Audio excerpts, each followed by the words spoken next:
In hindsight, the decision to award Chen Long the wild card, I mean, what's the perspective from BWF on that decision?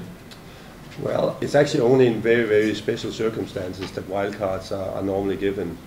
And there's been an internal panel that has assessed the opportunity or the to actually give Chen Long a wildcard. And a player being an Olympic champion in the year after the Olympic Games is obviously a player that has achieved a lot.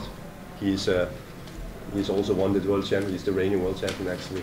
So with these things, voting for him, it was decided that that was one of those very rare and special cases where a wild card could be given, and it hasn't been given that often. It has happened before, but there does need to be very, very special circumstances.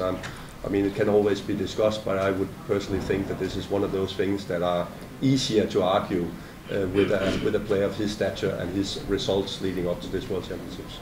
But having 4 Chinese players, I mean, is BWF not afraid of having that dominance of one country in one category? Well, I mean, it's not the first time there's four players in a category, and that has happened before, and that's the maximum that you can get. That's the top. So had there been a 5th player that would have qualified, that 5th player would not come in, and there was actually, I think that was the case. So I mean, 4 is the maximum. That's the same for everybody. So I don't think that's too much or too little. And dominance, I think I would agree with what Morten has already said, that it's a very, very open tournament, and I mean, Chinese or Malaysian or Indonesian or whoever you are, Danish, I mean, it'll be tough for anyone. It's anybody's game here. Maybe interesting, I would probably say to Morten that I think maybe the only thing that could maybe vote for the Europeans, that there may be a little bit more spectator support for some of the Europeans.